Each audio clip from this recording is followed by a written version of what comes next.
Hello and welcome everyone to this panel. It's called Innovative Artist Management and Diversity in the Music Business. I have two amazing panelists joining me today, Line, the manager, and Kelvyn, the artist. And my name is Henny. Welcome. Hey everybody. I will do a quick of you so we can all get to know you. And then we start right away with the questions. So Line actually started in the music industry in the live section. So she was an event producer for MTV, Live Nation, AEG, and Brit, and more.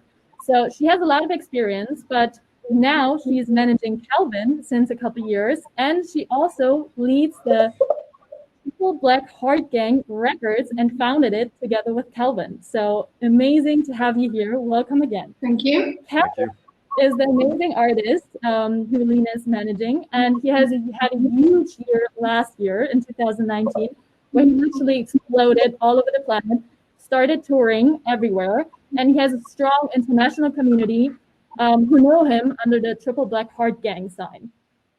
He is also Nigerian German, so a mix of both.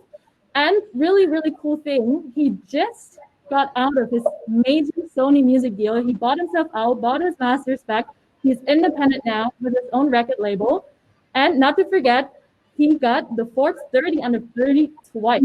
So welcome everyone, we're happy to have you. If you have questions, we're gonna have a small window for questions at the end. Drop them into the chat or the questions, and I will refer to them later on. Small thing I wanted to say, since the picture is up here, I met Kelvyn personally at his concert last year in Hamburg. We have this beautiful picture together. It was an amazing concert. He's an amazing live artist, so if you can check him out, please do so. And I want to thank Line for being here as well and like having this amazing artist to manage. So let's kick it off with the first question, shall we? Yes. Perfect. So our first question is actually about your unique relationship. I want to know how you guys met and how you developed your relationship over time, and also what kind of boundaries do you have and what kind of values do you include into your work together? So, so Kelvyn and I, we met approximately 4-5 years ago in London. Kelvyn was studying in the UK at that time, and I was only just launching my career as a manager. And we were attending a music seminar similar to this, but in physical, not online, at Red Bull Studios in London. And he asked me a question. Being from Germany, he asked the panelists, how do you as an international artist break into the UK? And at that point, I was looking after a Scandinavian artist in the UK, so I had some experience. So after the panel session, I walked up to Kelvyn and introduced myself and said, listen, I have a little bit of information in regards to how you break into the UK.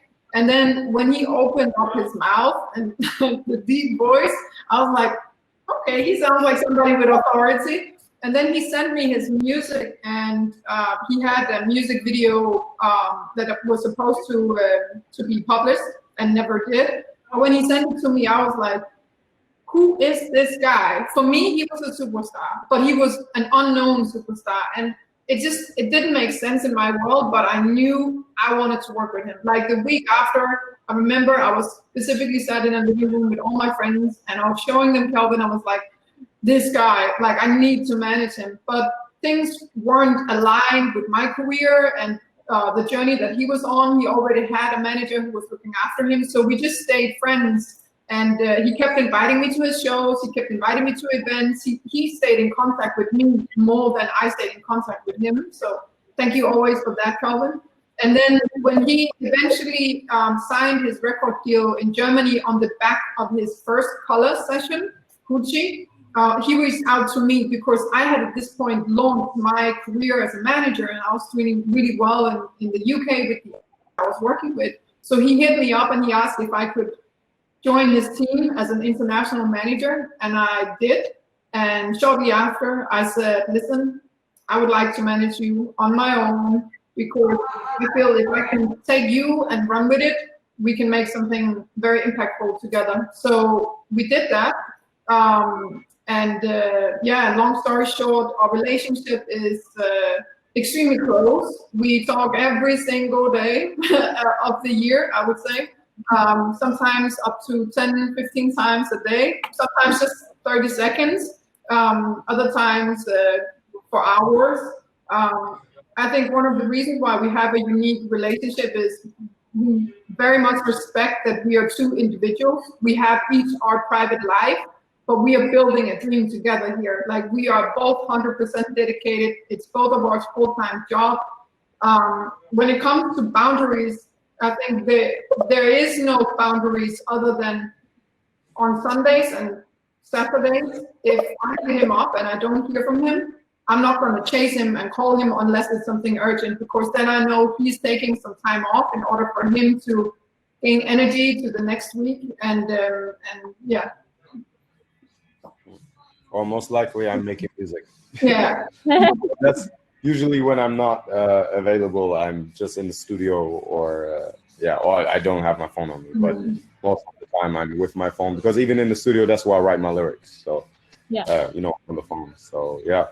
But I mean, there's not too much that I can add to that. I mean, Lena has told you how we met and how we started working together, and now we've just sort of started moving it to the next level, in the sense of being more than just an artist and a manager, but business partners. And also, it's not the typical artist manager relationship where, I just delivered the music and then that was it, and I leave her to deal with everything else. But it's basically anything that's within the creative realm. I'm helping, or I'm pretty much in charge of that. Obviously, she helps to coordinate everything, because I'm not the best when it comes to running schedules and chasing up people. But so be it music videos or creative direction of stuff, and also the creative ideas of, when we work with a brand or when we have a rollout and so on. I'm just a bit more hands-on there, I guess, than the typical artist. And also, business decisions is not something that she just does alone. We always communicate. Yeah. And no decision is being made without it's been run past Kelvyn. Because I think what is important is a manager can go and manage any other artist. That's a skill. But being an artist, you can't change your life, career. Like, he will always be Kelvyn Colt, but I can go and manage other people. So the decision will always have to be his. I can advise him, I can be against it. And even when I'm against it, we sometimes go ahead with what he wants because it's his life. And I think talking about us working, me and Kelvyn, we obviously have a very important team that we work with and have worked with from day one. And it's been the same team, they've done the same things, but as we've grown, they've grown as well. Also in terms of the scale we are operating, and they too are a part of our new journey as an independent record label, but I wouldn't even call it that. It's like creative agency, planning marketing strategies for brands and other artists as well. I can totally see that. That is like you're complementing your amazing skills and making the best out of it, but always like trying to have team decisions and talking to each other, everything through and thinking through. I mean, you definitely have different perspectives on things, so that is like so important in a unique relationship. And adding to that, since you just mentioned it, Kelvyn, you recently like joined being business partners. Is there any like small thing or anything like in your relationship that changed ever since? And how would you describe it that changed? I mean, from my side, I feel like the only thing that really changed for me is that I take up more responsibility within the creative field. So when I would leave the coordination when it comes to, for example, artworks or the production of a music video and stuff like that, in the past, I would just sort of leave that up to the label and Lena or the production manager, whereas now I'm way more involved with that.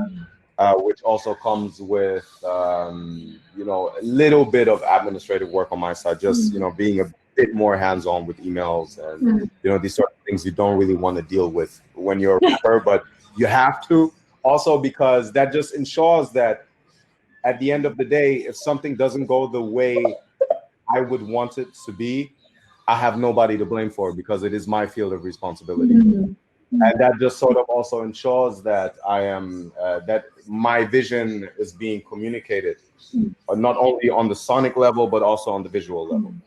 You know? And I think becoming business partners,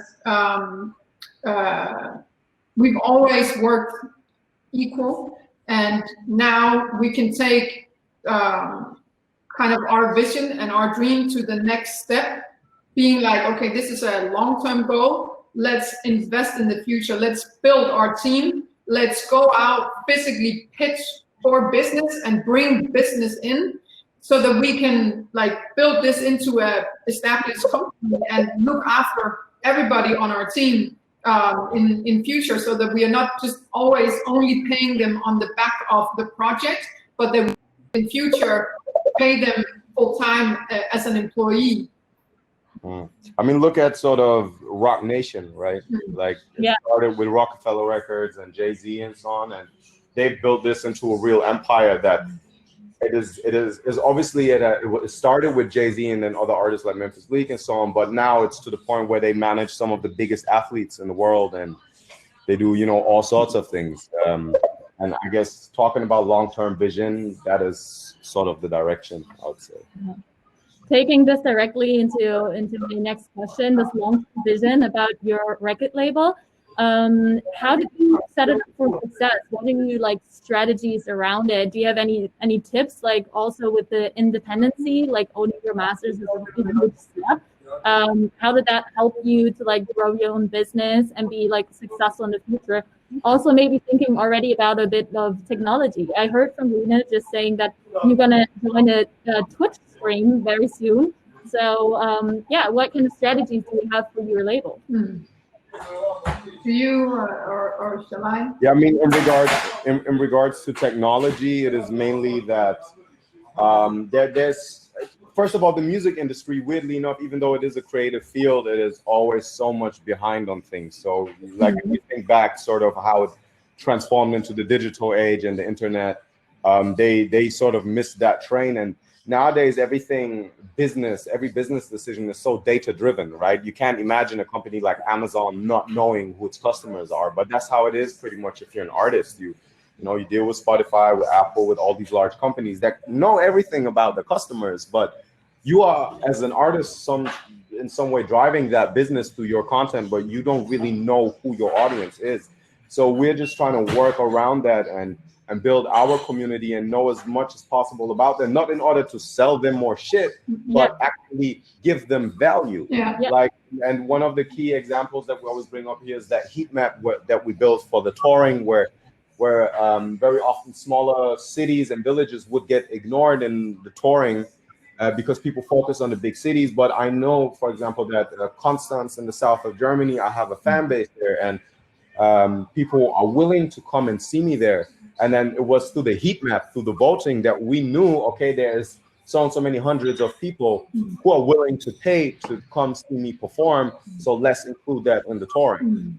And fourth going, it is also trying to cut out, you know, entities like Instagram and so on who charge us to reach an audience that has already agreed to being reached. And it's very important, because I feel like these days as an artist, you are constantly competing with the entertainers, with people who are not necessarily driving value, but who just sort of feed the algorithm. And then your message, like if I post an artwork, it doesn't matter how incredible it is, it will never get as much engagement as a selfie, just because selfie statistically, like your brain is more drawn to it. So it will just get more engagement based on engagement, it's exposed to more people. So how do we remove the artist fan communication, the artist community communication from the noisy environment and reach the people that want to be reached directly and, you know, give them value?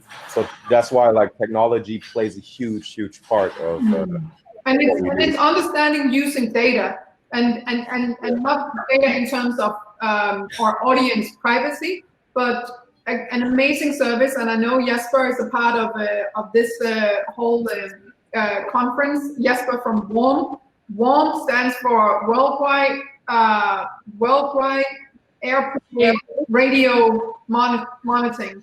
And Jesper is also a personal friend of mine, so I was lucky that I got put on to his amazing platform very early on. But it's basically a platform where you upload your MP3 and then it live tracks worldwide, majority of all radio stations, where your song is being played, what city, on what show, at what time. And from that, you can see, oh, my song is being played X amount of times. Actually, we had this case. We looked at Bury Me Alive, and we had 600 radio plays within 5 weeks. We were like, we called the label, are you aware of this? And they didn't even have that sort of information. And we were able to put on a show in Paris and sell out. So it's understanding all these new tools that can help benefit and give insight to who is your listener.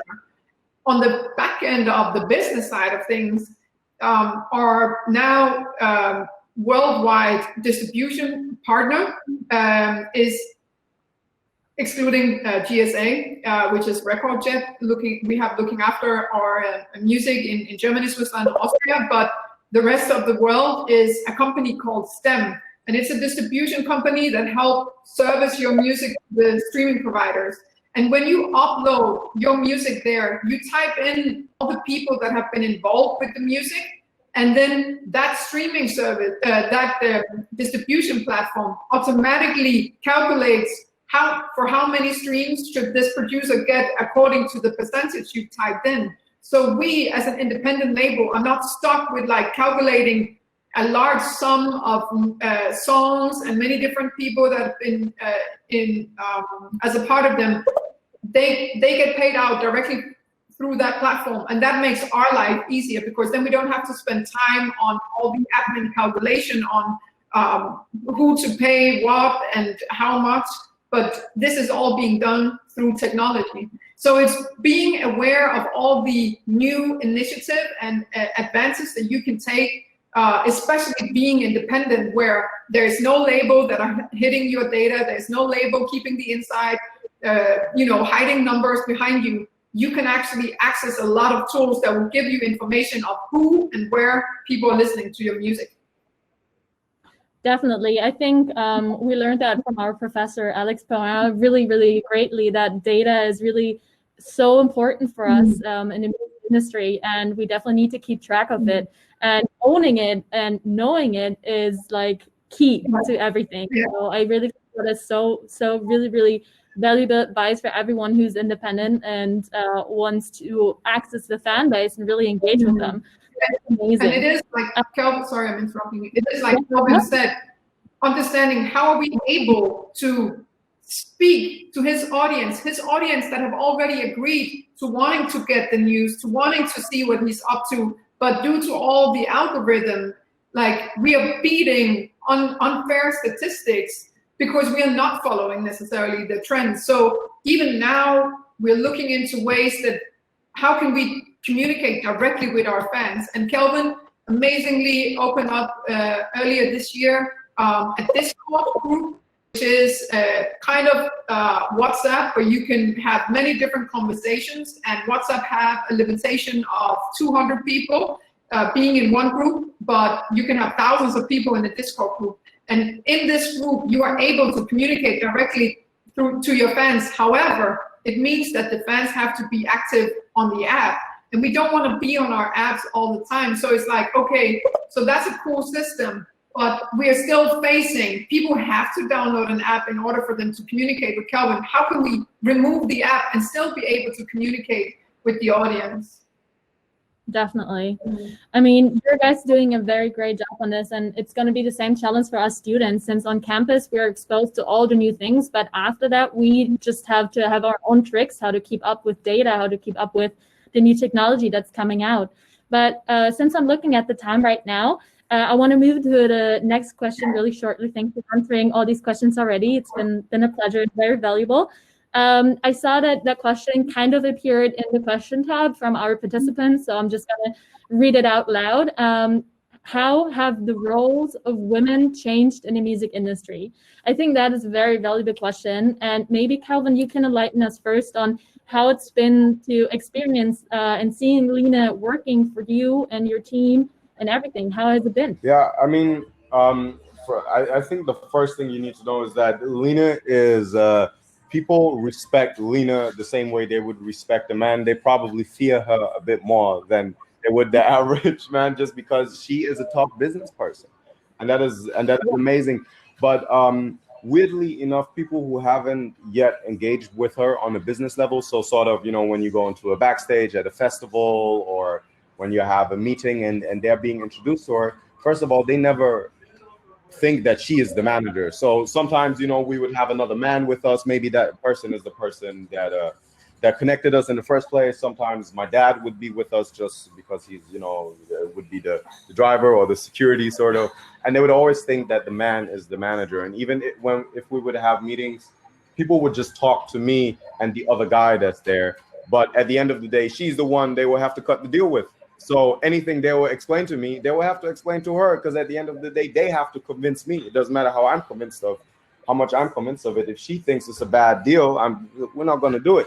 So I think people are starting to develop slowly but surely more and more awareness for the fact that, a woman is in the leading position here in this business. And it is, however, interesting that when we are at festivals primarily and we go into a backstage, the only woman that would be backstage would be assistants or sort of, fans that were brought backstage, but would rarely be like key decision-making people. And the funny thing is with our team, all the tour managers are women. My manager is a woman. So like with us is exactly the other way around. And I think just to that fact alone, we are, on the one hand, re-educating the men in the business, but also, and probably more importantly, we're showing other women who are in the room, oh, you can be backstage and hanging with the stars, but you don't have to be the groupie. You can be the one that's actually making the money here. Yep.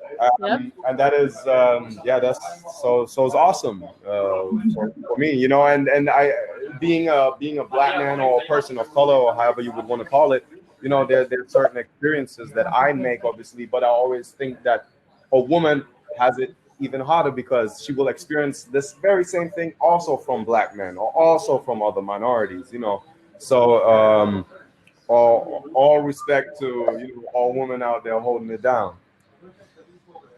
I have to say, I'm also obviously very fortunate that I'm working with a guy like Kelvyn, and our entire team are, because he is an artist who puts full trust in his team. And our team are very diverse, both when it comes to whether we are men or women, or none, or either. But also, our team comes from all sorts of backgrounds, and he has never doubted anybody on our team. As a matter, I think what empowered me to begin with, but what I also can see with our team is he puts full trust. And when you get put in front of an opportunity that might even be bigger than what you're capable of delivering, you will always rise to the occasion if you have the feeling that nobody is like double checking your work, or nobody is questioning your decisions. But the more responsibility you are being given, no matter of your experience or who you are, how you look, what sex you are, like, you will always thrive. And if you just have that sort of mentality, we can only win. But it is when you're being questioned and when you feel like you aren't being respected, or you feel like you have to prove yourself, that's when you start feeling you're confident being beaten or you're questioning yourself. But within our internal team, it's never been like that. And that empowers us. So when we are facing it with third parties and new partners or external people, we have the confidence within the team to be like, nice, it's okay. Like Kelvyn's very young German female tour manager last year was running the, excuse my language, was running the shit at a festival where she was the only woman working. There wasn't a waitress or a fan. Like, she was the only woman working at a festival full of German artists. So, and you have to have confidence within the team in order for you to not feel intimidated in these sort of situations. Totally. I mean, getting the internal support from your team like sets you up for success, and like beating all the noise from outside. I feel that internally in my team as well right now with the conference, if I hadn't had the backup, I think we had much more challenges given throughout the whole like setup of the conference. So this thing, shout out to my amazing team here. I think we can do a shout out to the amazing team as well. So yeah, I'm really, really happy for that. And that really inspires me. I mean, I already told you you're such an inspiring person, and I love how I see how you manage Kelvyn, and I see Kelvyn as a success and how it's really thriving. So that is amazing, just to see the journey, and I'm happy to see where it goes. But let's have a couple more minutes of audience questions, since I see the question box is overloaded. I'm happy that you're all participating so well, so thanks to the audience to that. We have a lot of black hearts also in the chat box. I saw that. That's huge. I have a question here that got upstreamed 5 times, so maybe Gabriel wants to hop on stage and ask it himself. If not, please let me know in the chat box. I will ask it for you. Gabriel, are you there? Do you want to ask your question on stage? I do. Okay. So tech team, please hop in on stage.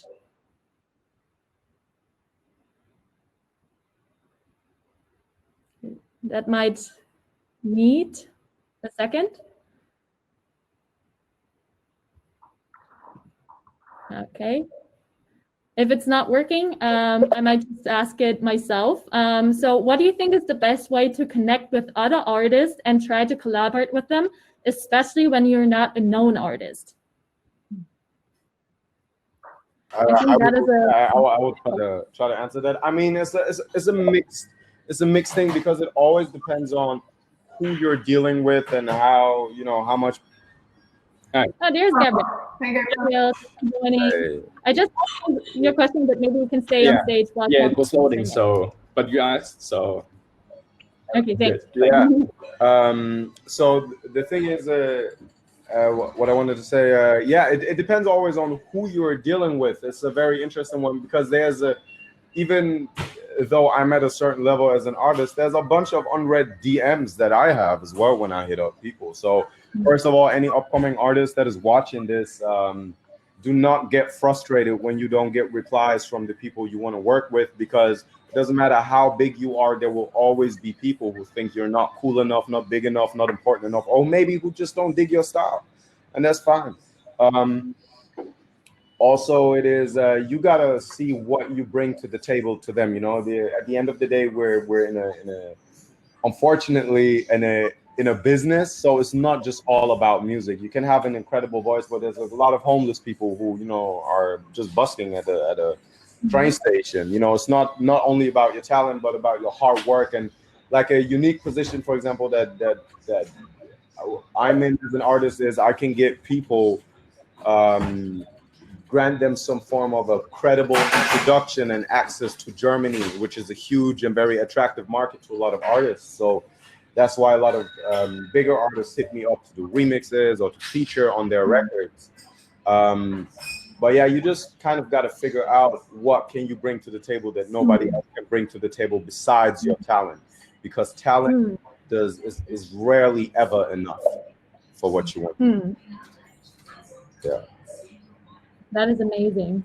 That is a very, very amazing answer. I think that like having something besides the amazing talent and even bringing more to the table, that is like the small thing that makes a change for them to answer or to collaborate is the key thing here. I think we have time for one last question. I would love to ask the question of Gabby. What would you say is the most challenging part of being an independent manager or artist? Maybe one thing you think is most challenging. Obviously, you have to have confidence within what you do, because you are now not, I can only say we are now, you know, no longer part of a massive global establishment that are supposedly meant to push your music on a global level. So you have to have confidence to be like, okay, there's no one else to do the work right now than us. Like, we have to put in the work every single day now. But the most challenging thing is, and even when you haven't been a part of the major label, it is, how can I compete with what is trending and what is popular without compromising my values and my visual and sonically identity, and still deliver top quality content and music, and how can I put it in front of people? What are the steps that needs to be taken? And this, of course, all requires experience and researching and understanding what it takes to break a song. It is not just playlist, it is also ads, because you want to reach a new audience. You don't want to just reach the same audience over and over again, because then you will never grow. And it's finding the money to do that. Understanding, okay, I'm an artist, that means I'm a business. I need to generate money. How do I do that? Is that me reaching out to brands? Is that me spending my last few money on putting on a small show where we can sell some tickets that then means I'll have a little bit more income? Or is that like taking, even when I started working with Kelvyn, I was working 2 jobs 7 days a week in order for us to afford, in order for me to afford being a manager. And it is like going that extra step, because it does cost money to be an artist nowadays. And especially if you're ambitious and you want to reach a certain level, you have to have a cash flow. So it's like understanding, boom, how do I reach that cash flow? But also valuing your fans. Put everything you can back into your community, into your fans, because in the end of the day, the playlists are not going to continue to support you. The magazines are not going to continue writing about you, but your fans will always be there if you give back to them, if you show them that you appreciate them just as much as they do. And to be completely honest, like, nobody wrote about us in the beginning. Nobody put us on any playlist. Nobody cared about Kelvyn Colt, because he was the first English-speaking German artist to have very international ambitions. So we were relying on the TBHG community and fans, and those who would spend their money on coming to a concert, or those who would write about him on Twitter or Facebook, or tag him on things in their dance video on Instagram, because that was the only way we could grow, because nobody else wanted to support us. So it is really understanding the value of your fans, but also understanding you are a business and you need to generate some money, work out how to do that. Yeah. That is amazing advice. Do you have anything to add, Kelvyn? No, I have nothing to add to that. That's perfect. That is the amazing word to close this panel. Thank you so much for this great advice. We really appreciate it heavily, and I think we all learned a lot during the session. Have a good day, you all, and I hope your Twitch stream runs smoothly, and we'll see each other soon. Thank you so much again for joining. It was a pleasure. And thank you. And thank you for everybody who tuned in as well. Thank you. Thank Bye. you.